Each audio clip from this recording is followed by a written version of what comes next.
Beyond now, at least 3 Israeli forces have been wounded after being struck by a car in East Jerusalem, Al-Quds. The incident happened in At-Tur neighborhood. One of the soldiers is in critical condition. The Israeli army claims the suspect is a Palestinian. Nearby roads are blocked by Israeli forces. The incident comes after a day of tension following the killing of a Palestinian teenager at a checkpoint set up by the Israeli army. Several Palestinians were also injured in clashes that erupted in East Jerusalem, Al-Quds. Also on Saturday, Israeli forces shot dead a Palestinian man in the southern West Bank city of Al-Khalil, also known as Hebron. An Israeli spokeswoman claims the slain Palestinian stabbed an Israeli officer near the Ibrahimi mosque in the city. Israeli soldiers were reportedly preventing Palestinians gaining access to the area where the mosque is located. Palestinians commemorate Land Day, confronting what they see as the biggest threat to their land, symbols of Israel's occupation.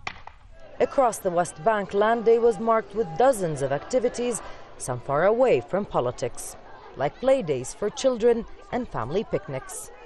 No longer just an expression of solidarity, Land Day for Palestinians in the occupied West Bank is also an expression of survival, like here in Beit Sahur, where the residents feel increasingly threatened by the ever-encroaching Israeli settlements. For Palestinians, this day is a reminder of the essence of conflict here. The land they feel is being swept from under their feet. And in the absence of a political horizon that can save it, Palestinians feel they must preserve the land one tree at a time. Noor Odi, Al Jazeera, Beit Sahur. Mass soldiers armed to the teeth interrogating children in the night. It's a reality of life for many in the West Bank. A video emerged showing Israeli soldiers raiding Palestinian homes and targeting children. كل ولاد البيت لهون كله نايم كله نايم لهون كلهم صغار وين نجيبهم هون ساعد كل ولاد لهون فايقوا هذا هداي شيش يا وجاع هون بس تحاول خافش What are you doing to him? It's a little child. Here you can see a 7-year-old boy being handled by a group of soldiers.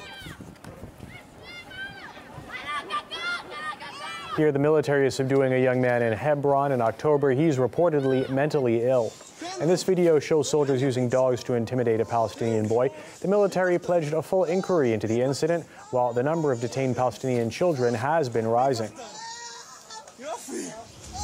The Palestinian Health Ministry is warning of a humanitarian crisis in the Gaza Strip due to the ongoing crippling Israeli siege. The ministry says hospitals and medical centers are facing a critical shortage of drugs and medical disposables due to the blockade. It says that hundreds of patients are in life-threatening conditions and urgently need medical supplies.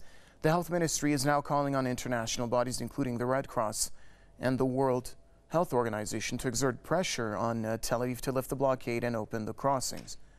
Gaza has been under siege since 2007. Dozens of Palestinians, including children, have lost their lives because of a lack of medical supplies. Israel has destroyed the crops of dozens of acres of agricultural lands in central Gaza by spraying them with unknown chemicals. Farmers say that in the past couple of days, Israeli pesticide planes sprayed their agricultural lands in the so-called buffer zone, destroying their crops and causing heavy financial losses to them.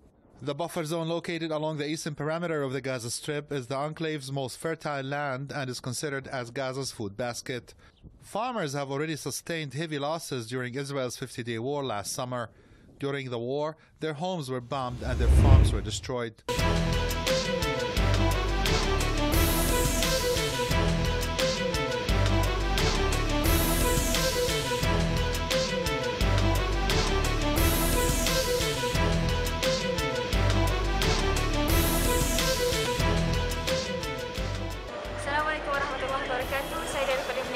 Mewakili seluruh penduduk Malaysia di sini ingin menyatakan solidariti kami bersama rakyat Palestin di mana pun anda berada.